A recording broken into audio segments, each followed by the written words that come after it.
অনেক ধন্যবাদ সবাইকে এই সুযোগটা দেওয়ার জন্য। যারা এই একটা বৈরী প্রাকৃতিক পরিবেশ তার মধ্যেও সকলে উপস্থিত হয়েছেন, সেজন্য আপনাদের সবাইকে ধন্যবাদ জানাচ্ছি। আসসালামু আলাইকুম। আজকে আমরা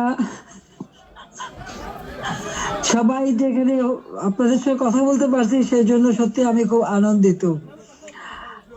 আমাদের বিজয়ের মাস ডিসেম্বর, আমি সবাই চলে যাচ্ছে কেন, চলে যাও। বিজয়ের মাস, এই বিজয় মাসে আমি আন্তরিক শুভেচ্ছা জানাই সবাইকে। আমরা অন্তত এটুকু বলতে পারি যে আজকে আমরা বিজয় দিবসটা এমন একটা অবস্থায় পরিবেশে পালন করছি যেখানে মানুষের কথা বলার অধিকার নাই, ন্যায় বিচার পাওয়ার অধিকার নাই, মৌলিক অধিকার থেকে মানুষ বঞ্চিত। এটাই হচ্ছে সবথেকে দুঃখের।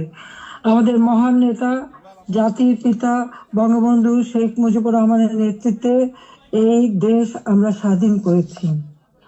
আমি জাতির পিতা বঙ্গবন্ধু শেখ মুজিবুর রহমানের প্রতি শ্রদ্ধা জানাচ্ছি। আমি শ্রদ্ধা জানাই জাতীয় 4 নেতার প্রতি, 30 লক্ষ শহীদের প্রতি, 2 লক্ষ মা বোনের প্রতি। আমি আমাদের মুক্তিযোদ্ধাদের জানাই সশ্রদ্ধ সালাম। জনগণের ভাতের অধিকার, ভোট ও ভাতের অধিকার আদায় করতে যেয়ে যারা জীবন দিয়েছেন তাদের আমি শ্রদ্ধার সাথে স্মরণ করি। 2024 সাল, এই সময় যারা আমাদের আওয়ামী লীগের হাজার হাজার নেতা কর্মীকে হত্যা করা হয়েছে, পুলিশকে বাহিনীকে হত্যা করা হয়েছে, সংখ্যালঘুদের হত্যা করা হয়েছে, তাদের বাড়িঘর লুটপাট, মসজিদ, দরবার, দরগা শরীফ, মন্দির, গির্জা, প্যাগোডা ধ্বংস করা হয়েছে। আর আমাদের আওয়ামী লীগের সম্পূর্ণ জেলা, উপজেলা, ইউনিয়ন পর্যায় পর্যন্ত বাড়ি ঘর, ব্যবসা প্রতিষ্ঠান অগ্নিসংযোগ করা হয়েছে। প্রতিটি প্রতিষ্ঠানে অগ্নিসংযোগ করা হয়েছে, লুটপাট করা হয়েছে। আর এই থানাগুলিতে আগুন দেওয়া হয়েছে, পুড়িয়ে পুলিশ হত্যা করেছে। কাজে বর্তমান যারা শাহাদাত বরণ করেছে, যারা এই ধরনের ঘটনার শিকার হয়েছে, ছাত্র, শিক্ষক, আইনজীবী, সাংবাদিক, বুদ্ধিজীবী এবং আমাদের আওয়ামী লীগের নেতা কর্মী, পুলিশ বাহিনী সহ আনসার বিডিপি যারা মৃত্যুবরণ করেছে, আমি তাদের সকলের আত্মার মাগফিরাত কামনা করি। পরিবারের প্রতি আমার সমবেদনা জানাই। আমি জাতীয় 4 নেতার প্রতি শ্রদ্ধা জানাই। 15 আগস্ট বাঙালির জীবনে একটা কলঙ্কময় অধ্যায়। সেদিন হারিয়েছে আমি আমার বাবা, মা, ভাই সকলকে। আমার মা বেগম ফজিলাতুন্নেসা, আমার 3 ভাই কামাল, জামাল, রাসেল, কামাল জামানের নবপরিণীত বধূ সুলতানা রোজি, আমার একমাত্র চাচা শেখ আবু নাসের, মুক্তিযোদ্ধা আমাদের শেখ ফজলুল হক মনি, তার অন্তঃসত্ত্বা স্ত্রী, আব্দুল রাব সানিয়াবাদ, তার 13 বছর মেয়ে বেবি, 4 বছরের নাতি সুকান্ত, 10 বছর ছেলে আরিফ, তার ভ্রাতুষ পুত্র ভাগ্নে সহ 15 আগস্টে যারা শাহাদাত বরণ করেছেন, আমি তাদের আত্মার মাগফিরাত কামনা করি। আমার বাবার military secretary brigadier Jamil Uddin এবং পুলিশ অফিসার সিদ্দিকুর রহমানকে আমি শ্রদ্ধা জানাই। আজকে আমি আপনাদের সাথে কথা বলতে চেয়ে বারবার মনে পড়ছে যে বাংলাদেশের প্রতিটি অর্জনের সাথে আমাদের প্রবাসী বাঙালিদের অবদান রয়েছে। সে আগরতলা ষড়যন্ত্র মামলা থেকে জাতির পিতাকে মুক্ত করা থেকে শুরু করে আমাদের মহান মুক্তিযুদ্ধে, এবং সেই 2007 সালে যখন আমাকে দেশে ফিরতে বাধা দিয়েছিল তখনকার সরকার, সে সময়ও আপনাদের সকলের সহযোগিতা পেয়েছি। আজকেও যখন বাংলাদেশ অত্যন্ত একটা কঠিন সময়ের মধ্য দিয়ে যাচ্ছে, একটা ফ্যাসিস্ট সরকারের অধীনে বাংলাদেশের মানুষের মৌলিক অধিকার, বেঁচে থাকার অধিকার সবই হরণ করা হয়েছে। সারা বাংলাদেশ জ্বলছে, প্রতিটি প্রতিষ্ঠান আগুন দিয়ে পোড়ানো। সেই অবস্থায়ও প্রবাসীরা আজকে নির্যাতিত নিপীড়িত মানুষের পাশে আছেন। আমি আপনাদের প্রতি কৃতজ্ঞতা জানাই, আন্তরিক ধন্যবাদ জানাই এই চরম দুঃসময় মানুষের পাশে দাঁড়ানোর জন্য। যে বাংলাদেশকে আমরা গড়ে তুলেছিলাম জাতির পিতার স্বপ্নের বাংলাদেশ হিসেবে, ক্ষুধা দারিদ্র্যমুক্ত বাংলাদেশ হিসেবে, অর্থনৈতিকভাবে বাংলাদেশ উন্নত হয়েছিল, কিন্তু আজকে আমরা দেখি যে একে একে সব ধ্বংস করা হয়েছে। আজকে এমন একটা সরকার ক্ষমতায় যাদের হাতে এদেশে 30 লক্ষ মানুষ শহীদ হয়েছে, আমাদের বুদ্ধিজীবীদের হত্যা করা হয়েছে। এই 14 ডিসেম্বর বুদ্ধিজীবী হত্যা দিবস, সেই সময় ওই নিজামী, মুজাহিদ থেকে শুরু করে এরা তো বিদ্যালয় সহ বিশ্ববিদ্যালয় থেকে শিক্ষক, ইঞ্জিনিয়ার, ডাক্তার সকল বুদ্ধিজীবীদেরকে তুলে নিয়ে যে নির্মমভাবে হত্যা করা হয়। বাংলাদেশকে মেধাশূন্য করার একটা চেষ্টা করা হয়েছিল সেই সময়।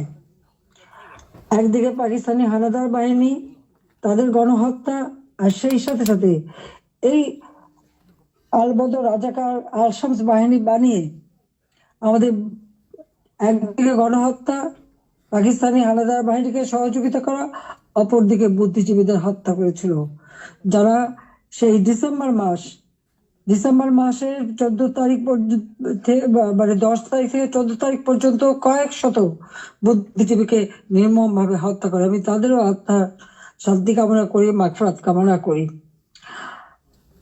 আমরা আওয়ামী লীগ 75 সালের পর 21 বছর পরে আমরা সরকার গঠন করি, জনগণের সেবা করি।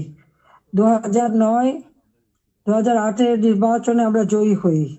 সেই নির্বাচনে আওয়ামী লীগ এককভাবে 233টা সিট পায়, আর বিএনপি পেয়েছিল মাত্র 30টা সিট। জনগণের ম্যান্ডেট নিয়ে আমরা সরকার গঠন করে জনগণের কল্যাণে কাজ শুরু করি, যার ফলে এদেশের জনগণ 2014 সালের নির্বাচন, 2018 সালের নির্বাচন এবং 2024 সালের নির্বাচনে স্বতঃস্ফূর্ত ভাবে একটা অবাধ, নিরপেক্ষ, সুষ্ঠু নির্বাচনের মাধ্যমে বাংলাদেশ আওয়ামী লীগকে বারবার ভোট দিয়ে তাদের সেবা করার সুযোগ দিয়েছে। আমি বাংলাদেশের জনগণের প্রতি শ্রদ্ধা জানাচ্ছি। দুর্ভাগ্যের বিষয় হলো 2024-এ সরকার গঠন করার পর আমরা সব দেশকে এগিয়ে নিয়ে যাচ্ছি। এই বাংলাদেশকে একটা যুদ্ধ বিধ্বস্ত বাংলাদেশ গড়ে তুলে জাতির পিতা বঙ্গবন্ধু শেখ মুজিব উন্নয়ন একটা স্বল্পোন্নত দেশ হিসেবে প্রতিষ্ঠা করে দিয়েছিলেন, যেটা আন্তর্জাতিকভাবে স্বীকৃত, জাতিসংঘ কর্তৃক স্বীকৃত ছিল। সেই স্বল্পোন্নত দেশকেই আওয়ামী লীগ সরকার গঠন করার পর 2009 সাল থেকে 24 সাল এই সময়ের মধ্যে, বিশেষ করে 2021 সালে 20 সালে যখন আমরা জাতির পিতার জন্ম শতবার্ষিকী উদযাপন করি, 21 সালে যখন স্বাধীনতা সুবর্ণ জয়ন্তী উদযাপন করি, সেই সময় বাংলাদেশকে আমরা উন্নয়নশীল দেশের মর্যাদায় অধিষ্ঠিত করি। অর্থাৎ যেখানে বাংলাদেশ যেখানে জাতির পিতা বাংলাদেশকে রেখে গিয়েছিলেন, সেই জায়গা থেকে আমরা জাতির পিতার আদর্শ ধারণ করে তার পদাঙ্ক অনুসরণ করে বাংলাদেশকে আমরা উন্নয়নশীল দেশের মর্যাদা এনে দিই, জনগণের মৌলিক চাহিদা পূরণ করি, দারিদ্রের হার 41 ভাগ থেকে 18.7 ভাগে নামিয়ে আনি, হত দরিদ্র যা 25.1 ভাগ ছিল সেটা আমরা 5.6 ভাগে নামিয়ে আনি। আমাদের লক্ষ্য ছিল বাংলাদেশ সম্পূর্ণভাবে অতি দারিদ্র মুক্ত হবে, আর সেই লক্ষ্য নিয়ে ব্যাপক কর্মসূচি বাস্তবায়ন করি। প্রতিটি গ্রামকে শহরে রূপান্তর করি, ঘরে ঘরে বিদ্যুৎ পৌঁছে দিই, খাদ্য নিরাপত্তা নিশ্চিত করি, দরিদ্র মানুষের জন্য বিনা পয়সা খাদ্য বিতরণ, মধ্যবিত্ত, নিম্নবিত্ত তাদের জন্য, এখন নিম্নবিত্তদের জন্য 15 টাকায় চাল, আর মধ্যবিত্ত বা স্বল্প আয়ের তাদের জন্য 30 টাকা চাল যাতে কিনতে পারে, এবং ডাল, তেল, লবণ সহ কিনতে পারে। 1 কোটি পারিবারিক কার্ড আমরা তৈরি করে দিই টিসিবির মাধ্যমে, যাতে যারা ফিক্সড ইনকাম গ্রুপ, সীমিত আয়ের মধ্যে দিয়ে চলতে হয়, তাদের জন্য এই দ্রব্যমূল্যের উচ্চ মূল্যে তারা যেন কোনো মতে কষ্ট না পায়, সেদিকে লক্ষ্য রেখে আমরা সেই পদক্ষেপ নিয়েছিলাম। আমাদের লক্ষ্যই ছিল ক্ষুধা দারিদ্র্যমুক্ত বাংলাদেশ গড়ে তোলা। গৃহহীন ভূমিহীন মানুষকে আমরা বিনা পয়সায় ঘর করে দিই। বাংলাদেশের 58টা জেলা সম্পূর্ণভাবে ভূমিহীন গৃহহীন মুক্ত হয়, সেখানে কোনো মানুষ ভূমিহীন গৃহহীন ছিল না, আর বাকিগুলিও করে দেওয়ার কাজ চলমান ছিল। আমরা এই বছরেই বাংলাদেশকে ভূমিহীন গৃহহীন মুক্ত একটা মানব কল্যাণে রাষ্ট্র হিসেবে গড়ে তুলতে পারতাম, কিন্তু আমাদের দুর্ভাগ্য যে চরমভাবে একটা চক্রান্ত শুরু হয়। এই চক্রান্তটা যে করা হয়েছিল সেটা আপনারা নিজেরাই জানেন, যে এখানে ডক্টর ইউনূস সে বহুদিন থেকে চেষ্টা করেছিল, 2007-এও দল করার চেষ্টা করেছিল, ব্যর্থ হয়েছিল। এরপর সে ষড়যন্ত্রে লিপ্ত হয় এবং সেটা সে নিজেই বলেছে। যখন জাতিসংঘে গিয়েছিল বিল ক্লিন্টন ফাউন্ডেশনের এক অনুষ্ঠানে, বিল ক্লিন্টনের সঙ্গে পরিচয় করার সময় সে বলেছিল যে 2024 জুলাই 7 তারিখ থেকে যে কোটা আন্দোলন শুরু হয়, এটা কোনো ছাত্র জনতার আন্দোলন ছিল না, এটা ছিল তার মেটিকুলাসলি ডিজাইন করা একটা পরিকল্পিতভাবে আন্দোলন, যার মাধ্যমে আমাকে ক্ষমতাচ্যুত করে এবং তার মাস্টার মাইন্ড দিয়ে সে পরিকল্পনা করে এটা করেছিল। কথাটা বাস্তব, কারণ কোনো কোটা ছিল না, সব দাবি মানা হয়ে গেছিল। কিন্তু দাবি মানার পরেও কেন আন্দোলন চলে, আর এই আন্দোলনের কোনো নেতা কিন্তু খুঁজে পাওয়া যায়নি। যেখানে যেটা গভীর চক্রান্ত সেটা বোঝাই যাচ্ছিল, এবং এই চক্রান্তটা সে মেটিকুলাসলি করেছিল। তার চক্রান্ত 1, 2, 3 অর্থাৎ ABC, এভাবেই ডি, এভাবেই তার পরিকল্পনা করা। প্রথমে আন্দোলন সে সফল করলো, এরপর সব জ্বালা পোড়াও। জাতির পিতা বঙ্গবন্ধু স্মৃতি জাদুঘর, ওই জমিটুকু তো আমরা 2 বোন পেয়েছিলাম, আমরা তো ভোগের জন্য নেইনি, জনগণকে এই সম্পদ দান করেছিলাম।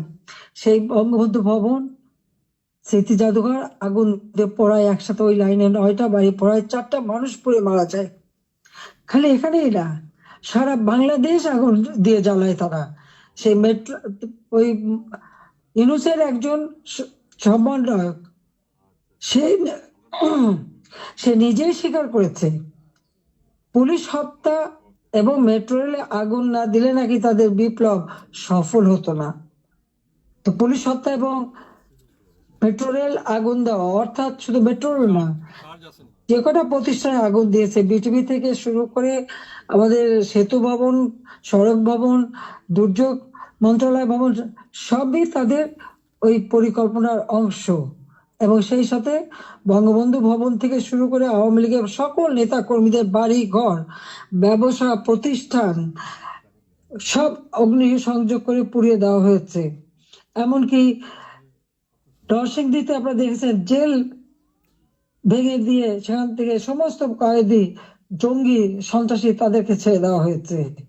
শুধু তাই না, ইউনূস ক্ষমতা এসে যত জঙ্গি সন্ত্রাসী ছিল তাদেরকে তারা ছেড়ে দিয়েছে, মুক্ত করেছে। এমনকি 21শে আগস্ট গ্রেনেড হামলা যারা আসামি তাদেরকে ছেড়ে দিয়েছে।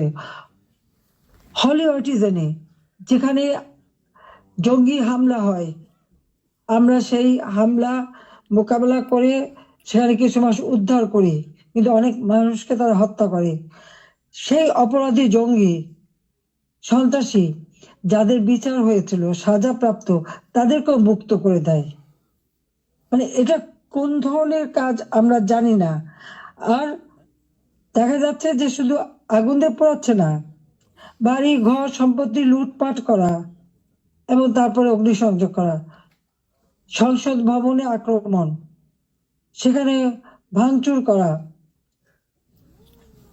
চিফ জাস্টিস তাকে অপমান করে, লাঠি সোটা নিয়ে তাকে অপমান করে তাকে পদ থেকে বাধ্য করা, নির্বাচন কমিশন, পাবলিক সার্ভিস কমিশন, মানবাধিকার কমিশন করে এক এক প্রতিষ্ঠান, প্রত্যেকটা প্রতিষ্ঠান ধ্বংস করেছে, সকলকে সেখান থেকে বাধ্য করেছে পদত্যাগ করতে। আওয়ামী লীগের নেতাকর্মী শুধু না, আমাদের যারা বুদ্ধিজীবী, সাংবাদিক, 300 সাংবাদিকের অ্যাক্রেডিটেশন কার্ড বাতিল, চাকরিচ্যুত। 106 জন সাংবাদিকের বিরুদ্ধে হত্যা মামলা। এখন প্রায় শত শত সাংবাদিক গ্রেপ্তার, বন্দি। আওয়ামী লীগের কয়েক হাজার নেতা কর্মী, প্রায় 4-5 হাজার নেতা কর্মী তাদেরকে হত্যা করেছে, আহত করেছে।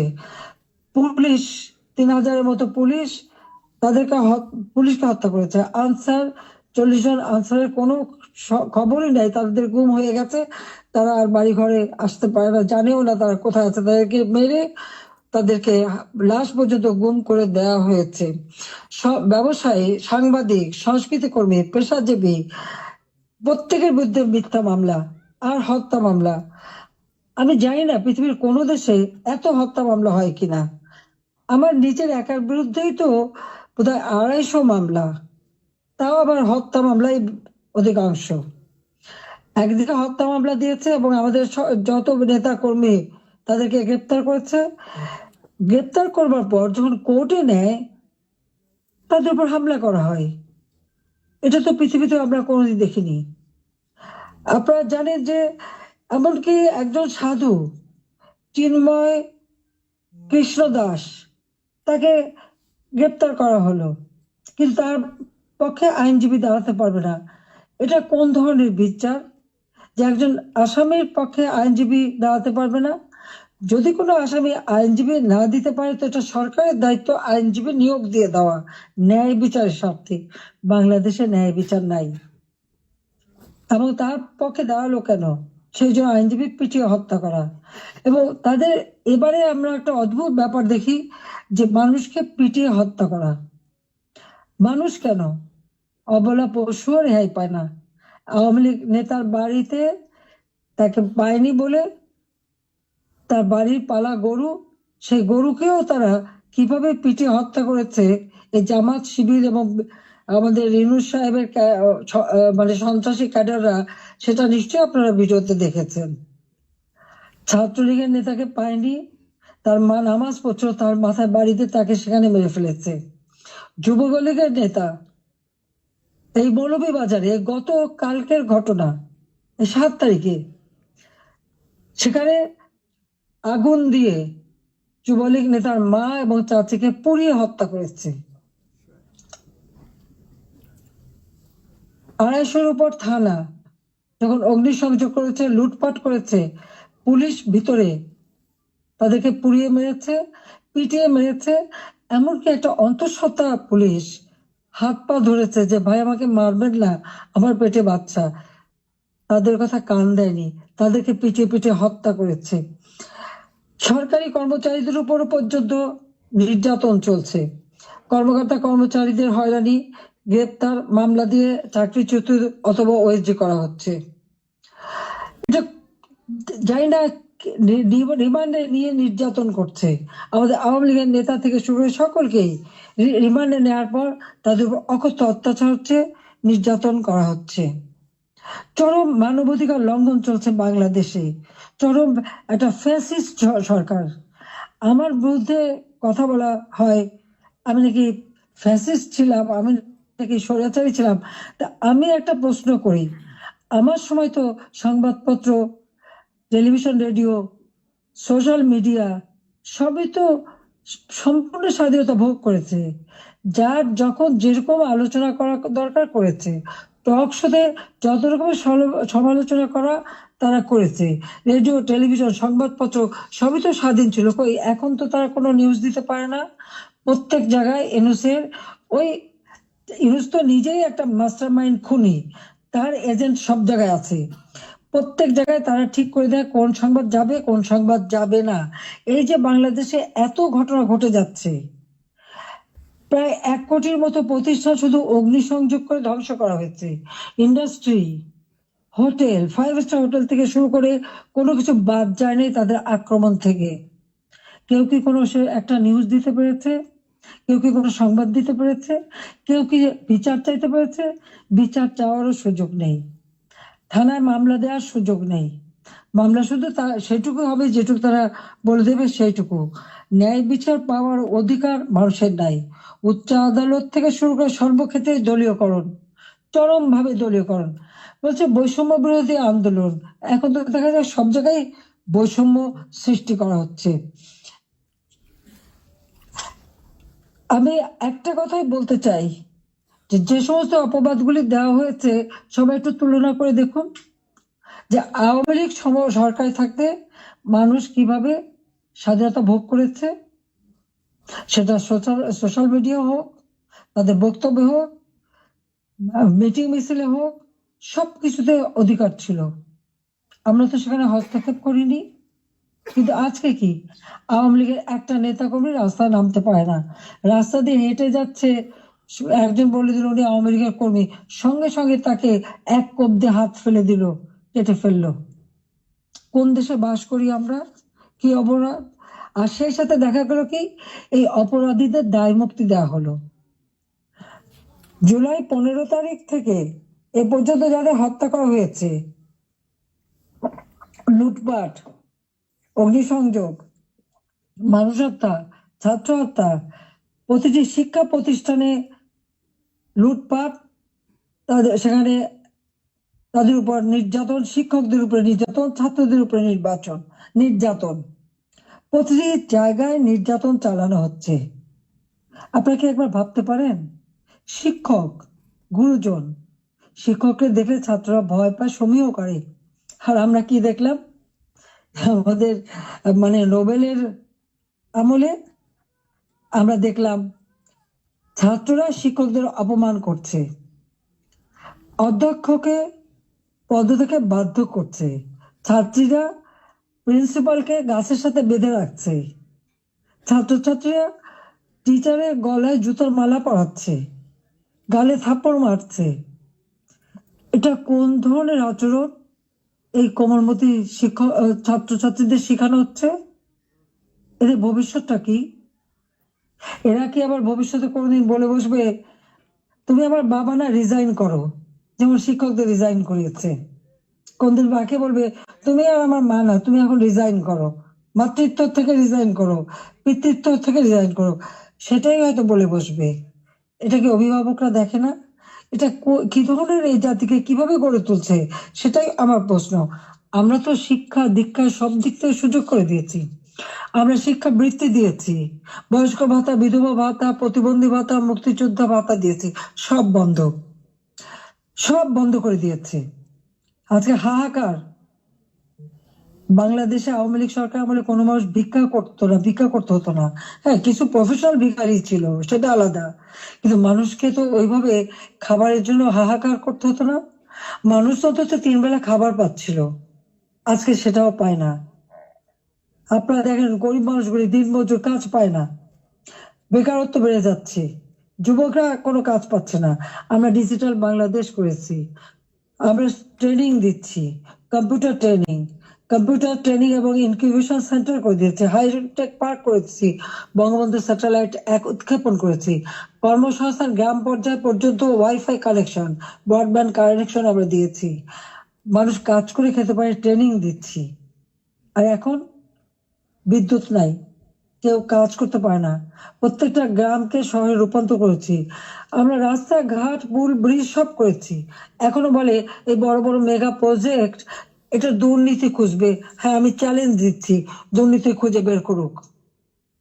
মানি লন্ডারিং এর কথা একজনে, আমি দেখলাম এক কমিটি বানিয়েছে, তারা বলে দিল অর্থনীতির বিষয়। আমার প্রশ্ন, মানি লন্ডারিং এর খোঁজ করবেন, সবার আগে ওই ইউনুসের মানি লন্ডারিং এর খোঁজটা করুন। কত টাকা পাচার করেছে গ্রামীণ ব্যাংকের, কত টাকা পাচার করেছে গ্রামীণ ফোনের, আগে সেই হিসাবটা বের করেন, তাহলে দেখবো সৎসাহস আছে।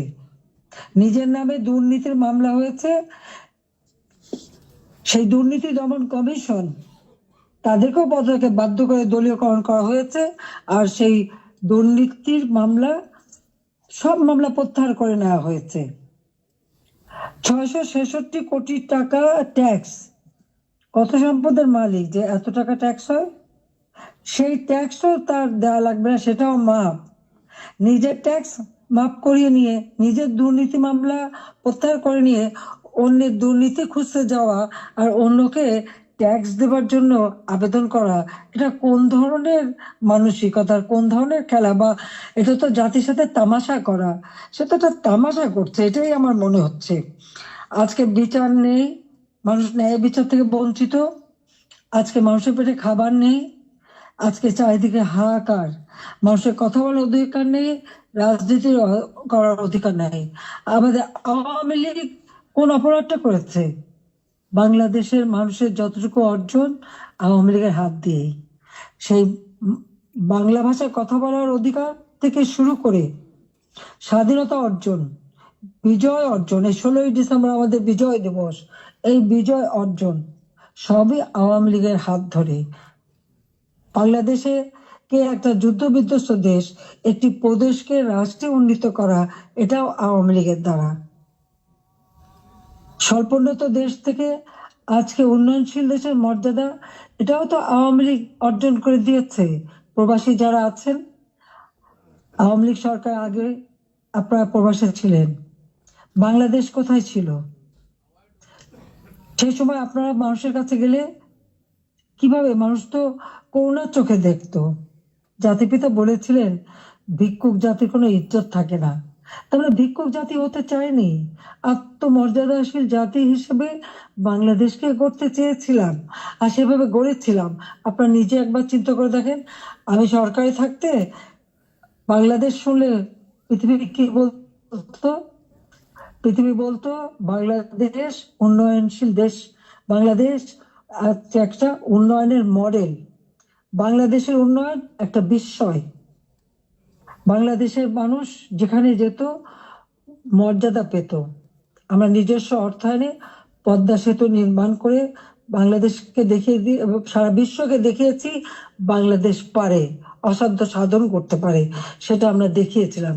কিন্তু আজকে যিনি পদ্মা সেতু টাকাও বন্ধ করেছিলেন একটা এমডি পদে থাকতে পারেননি বলে, সরকার বোধহয় মামলা করে হেরে গিয়েছিল, যিনি লেবারদের অর্থ আত্মসাৎ করে সেই টাকা দুর্নীতি করে লেবার কোর্টে মামলায় সাজাপ্রাপ্ত আসামি হচ্ছে ইউনূস। লেবার কোর্টে তার সাজা হবার পর সে যখন জামিনে আবেদন করে, সে কিন্তু জামিন পেয়েছিল, সরকারের পক্ষ থেকে তো বাধা দেওয়া হয়নি। কিন্তু আজকে দেখেন আপনারা, হাজার হাজার আওয়ামী লীগের নেতা কর্মী, প্রায় 30,000-এর মতো মামলা দিয়েছে। সব মামলা বেশিরভাগ হলো, এর 90% হলো হত্যা মামলা, কেউ জামিন পাবে না। সে তো সাজা পেয়েও জামিন পেয়েছিল আওয়ামী লীগ সরকারের আমলে। সে নিজে একটু ভেবে দেখুক, আপনারাও বিচার করে দেখেন। আমি বিশ্বের সবাইকে বলতে আপনারাও বিচার করেন। কই আওয়ামী লীগ তো বাধা দেয়নি কোনো। ন্যায় বিচার পাওয়ার অধিকার সকলের আছে, কোর্ট সম্পূর্ণ স্বাধীন ছিল, বিচার বিভাগ স্বাধীন ছিল, কাজে সেখানে মানুষ সেই স্বাধীনতা ভোগ করেছে। কিন্তু আজকে তারা নাকি স্বাধীন করেছে দেশ, চলার স্বাধীনতা নেই, ঘরে শান্তিতে ঘুমাবেন উপায় নেই, চুরি ডাকাতি যে কোনো সময় আপনার ঘরে ঢুকতে পারে, যে কোনো সময় আপনার খোঁজ খবর নিতে, তদন্ত করবে ইত্যাদি। কাদের কে হুকুম দিচ্ছে তার কোনো ঠিকানা নাই। কতগুলি লাঠি সোটা হাতে নিয়ে আপনার ঘরে ঢুকে গেল, অস্ত্র হাতে নিয়ে ঢুকে গেল, অমনি সেখানে ডাকাতি করলো, চুরি করলো, চলে আসলো। আপনি কার কাছে বিচার চাইবেন? কার কাছে বিচার চাইবেন? কোনো বিচার চাওয়ার অধিকার নাই, ন্যায় বিচারের কোনো অধিকার নেই। এমন একটা দুর্বিষহ অবস্থা, আজকে সমস্ত জিনিসের দাম বেড়ে গেছে। যে আমাদের কথা অত্যন্ত স্পষ্ট, যারা নির্বাচিত জনপ্রতিনিধি আইন করে নির্বাচন কমিশন গঠন করে নির্বাচনগুলি হয়েছে, স্থানীয় সরকার নির্বাচন, জেলা পরিষদ, উপজেলা পরিষদ, ইউনিয়ন পরিষদ, সমস্ত নির্বাচিত প্রতিনিধিরা তাদেরকে এক কলমের খোঁচায় তাদেরকে সরিয়ে দেওয়া হয়েছে, বাড়ি পাঠিয়ে দেওয়া হয়েছে। কেন? তারা তো নির্বাচিত হয়ে মানুষের পাশেই দাঁড়াতো। ঘূর্ণিঝড় গেল, বন্যা গেল, কই কেউ তো যারা এই বন্যায় ক্ষতিগ্রস্ত, ঝড়ে ক্ষতিগ্রস্ত, তাদের পাশে তো কেউ দাঁড়ায়নি। তাদের নাম করে টাকা তুলেছে, হাজার কোটি টাকা রিলিফ সংগ্রহ করেছে, কিন্তু কয়টা মানুষকে সাহায্য করেছে? আজকে যদি স্থানীয় সরকারের প্রতিনিধিরা থাকতো, এই জনপ্রতিনিধি তো মানুষের পাশে দাঁড়াতো, কিন্তু সেটা দাঁড়াতে পারেনি। কাজে আমাদের কথা খুব স্পষ্ট, এক কলমের খোঁচায় জনগণের ভোটে নির্বাচিত প্রতিনিধিদের সেই বিদায় দেওয়া, এটা জনগণকে অপমান করা, ভোটারকে অপমান করা। কাজে তাদেরকে আবার স্বস্থানে স্থান করে দিতে হবে। সরকারি কর্মকর্তা কর্মচারী তাদের উপর হয়রানি বন্ধ করতে হবে, গ্রেপ্তার বন্ধ করতে হবে, মামলা থেকে তাদের রেহাই দিতে হবে, চাকরিচ্যুতি করা হলে, বহিষ্কৃত করা হলে তাদের পুনরায় কাজের ব্যবস্থা করতে হবে।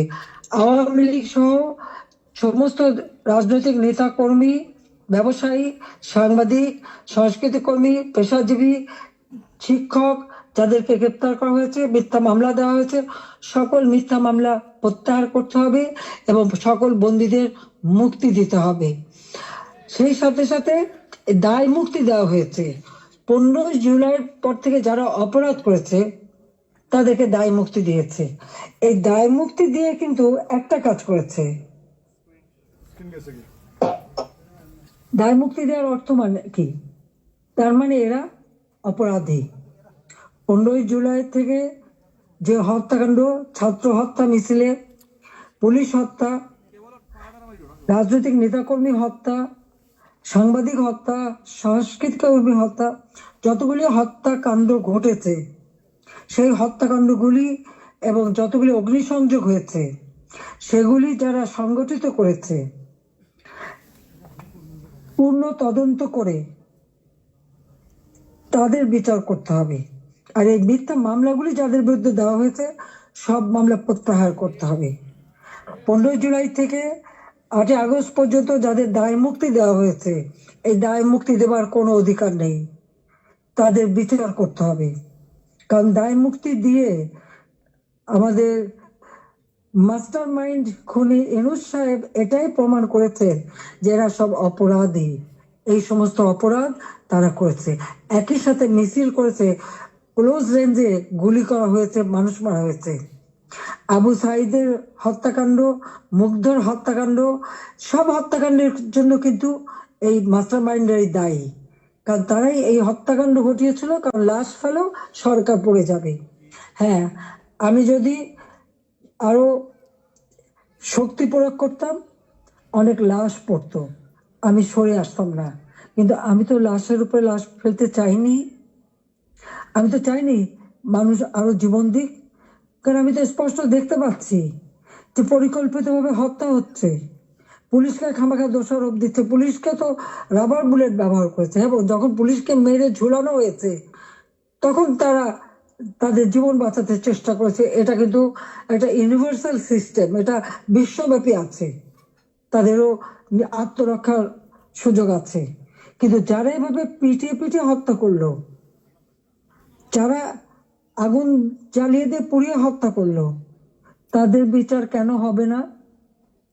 যারা ঘরে ঘরে যে লুটপাট করলো, আগুন দিল, এমপি হোস্টেল, সংসদ ভবন, সেগুলি যারা ভাঙচুর করেছে, প্রত্যেকটা এমপির হোস্টেলের রুম তারা লুটপাট করেছে তালা ভেঙে ভেঙে। প্রথমে চুরি করেছে, লুটপাট করেছে ছাত্র নামধারী, তারপরে সেখান থেকে পরে পুলিশে দিয়েছে। প্রত্যেকটা বাড়ি বাড়ি যে হামলা, লুটপাট। আমাদের তো কিছুই নেই। গণভবন লুটপাট, আমি তো গণভবন ছেড়ে দিয়ে আসছি। আমরা দেখলাম ইউনূস সাহেব নিজেই তার সমন্বয়কদের নিয়ে চলে গেছেন গণভবনে, কাজেই লুটপাটের কিছু ভাগ বটোয়ারা নেওয়ার জন্য। সেখানেও যার যা উনিও সেই লুটপাট করেছেন। কাজে লুটেরা এখন দেশ লুট করছে। শেয়ার মার্কেটের লক্ষ কোটি টাকা পাচার হয়ে গেল, কোথায় গেল ওই টাকা? ব্যাংকগুলি এক এক করে সব বসে যাচ্ছে। কেন? অর্থনীতিকে এভাবে কেন ধ্বংস করলো? যেখানে মাথা পিছু আয় আমরা বাড়িয়েছিলাম, আমরা আজকে আন্তর্জাতিকভাবে স্বীকৃত যে বাংলাদেশ উন্নত হচ্ছে, 35তম অর্থনীতির দেশ। আমাদের লক্ষ্য ছিল আমরা প্রকৃতপক্ষে এটা 25তম আমরা করে ফেলেছিলাম। আমরা আরো উন্নত করতাম। 26 সালের মধ্যে বাংলাদেশ আরো এগিয়ে যেত। 41 সালের মধ্যে বাংলাদেশকে আমরা একটা আধুনিক স্মার্ট বাংলাদেশ গড়ে তুলব, সেই লক্ষ্য নিয়ে আমরা কাজ করছিলাম। কেন বাংলাদেশের অগ্রযাত্রা ব্যাহত করা হলো, সেই জবাব এই খুনি ইউনূস, ফ্যাসিবাদ, স্বৈরাচার তাকে দিতে হবে। সেই জবাব তাকে দিতে হবে, তার ওই মাস্টার মাইন্ড এবং তার সমন্বয়কদের দিতে হবে, তার উপদেষ্টাদের দিতে হবে। শুনি কোন কোন কুকুর বলে হাসিনার বিচার করবে। কি বিচার করবে? আমি তো কি অন্যায় করেছি? গরিবের পেটে ভাত দিয়েছি, এটা অন্যায়? দারিদ্র মুক্ত করেছি, এটা অন্যায়? জনগণকে কথা বলার সুযোগ দিয়েছি, ভোটের অধিকার ফিরিয়ে দিয়েছি, হত্যাকুর ষড়যন্ত্র রাজনীতি বন্ধ করেছি, এইগুলি আমার অন্যায়? আমার হাত দিয়ে তো কোনো খুন হয়নি। আমি তো মানুষের জীবন নিতে আসিনি, আমি মানুষের জীবন দিয়েছি, জীবন উন্নত করেছি। যারা জীবন নিয়েছে, যারা হত্যাকাণ্ডের সঙ্গে জড়িত, তাদের বিচার হবে। এবং সংবিধানের 7ম অনুচ্ছেদের খ অনুযায়ী কেউ যদি অবৈধভাবে ক্ষমতা দখল করে, তো তার বিচার হয়। একজন জনপ্রতিনিধি আর একজন জনপ্রতিনিধির কাছে ক্ষমতা হস্তান্তর করতে পারে। আমি তো সেই সুযোগ পাইনি। হ্যাঁ, আমি সরে এসেছিলাম যেন লাশের উপরে লাশ না পড়ে, সেই জন্য। দুর্ভাগ্যের বিষয় যে থামেনি। একদিন ইনশাল্লাহ সেই দিন আসবে, এই খুনিদের বিচার একদিন বাংলা মাটিতে হবেই হবে। কারণ আমরা করি, সেটা আমরা করব। যেমন যুদ্ধাপরাধীদের বিচার করেছি, 15 আগস্টের হত্যাকারীদের বিচার করেছি। আমি জানি এই যুদ্ধাপরাধীদের বিচার করেছি বলেই আমার বিরুদ্ধে মামলা, এবং আইসিটিতে ওই আন্তর্জাতিক যে ট্রাইব্যুনাল আমরা করেছিলাম যুদ্ধাপরাধীদের বিচার করতে, আজকে সেই কোর্ট করে সেখানে আমার মামলা হবে, সেখানে আমার বিচার হবে। কেন? সেই সময় যুদ্ধাপরাধীদের যে ডিফেন্সে ছিল তাকেই করেছে চিফ প্রসিকিউটর এই আইসিটির। আর জামাতের একটা দল হয়েছিল এবি পার্টি, সেই পার্টির যে একজন প্রেসিডেন্ট ছিল, সে হয়ে গেছে এই আইসিটির চেয়ারম্যান। তো সেখানে ন্যায় বিচার কি করে হবে? আর এটা কিভাবে করে? এটাও তো একটা বিচারের একটা নর্মস, তাতে পড়ে না। কিন্তু গায়ের জোরে সব করবে তারা, কারণ তাদের হাতে অস্ত্র আছে, লাঠি আছে, পেটোয়া বাহিনী আছে, সন্ত্রাস বাহিনী আছে। সেটা দিয়ে তারা এই বিচার করতে চায়, এটাই তারা করবে, এটাই তাদের লক্ষ্য। যাক, আমি অনেক সময় নিলাম, আপনারা ধৈর্য ধরে আমার বক্তব্য শুনেছেন, আমি আপনাদেরকে আন্তরিক ধন্যবাদ জানাই। ইনশাল্লাহ এই বিজয়ের মাস আমাদের, এই অন্ধকার কেটে যাবে, নতুন সূর্য উদিত হবে, বাংলাদেশ আবার উন্নয়নের পথে এগিয়ে দেবে।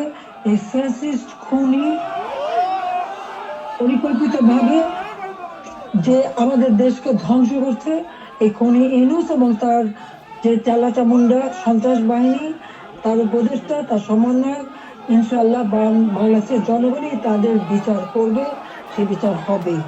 এটা অবশ্যই হবে, আমি বলতে পারি, কারণ আমরা ন্যায়ের পথে আছি, সত্যের পথে আছি। আমি জনগণের কল্যাণে কাজ করি। জনগণের ভাগ্য পরিবর্তন করেছিলাম, সেটা নষ্ট করেছে। ইনশাল্লাহ আবার এদেশের মানুষ জেগে উঠবে, আবার বাংলাদেশের মানুষ বিশ্বব্যাপী মর্যাদা পাবে, সম্মান পাবে। সবাইকে আমি আন্তরিক ধন্যবাদ জানাই। আবারও ধন্যবাদ জানাই আমাদের প্রবাসীদের। আমাদের অর্থনীতিতে আপনাদের অনেক অবদান। আমাদের দেশের অগ্রযাত্রা, দেশের প্রতিটি অর্থনী প্রবাসীদের অবদান রয়েছে। সেজন্য সকলকে আমি আন্তরিক ধন্যবাদ জানাই, কৃতজ্ঞতা জানাই। সকলে ঐক্যবদ্ধ হন, এই ফ্যাসিস্ট স্বৈরাচার ইউনূস সরকারের হাত থেকে দেশ যেন মুক্ত হয়, দেশের মানুষ যেন আবার তাদের সুষ্ঠু জীবন ফিরে পায়, সেই কামনা করে জাতির পিতার স্বপ্নে সোনার বাংলা ইনশাল্লাহ আমরা গড়ে তুলব, সেই প্রত্যয় ব্যক্ত করে আমার বক্তব্য শেষ করছি। খোদা হাফেজ। জয় বাংলা, জয় বঙ্গবন্ধু, বাংলাদেশ চিরজীবী হোক।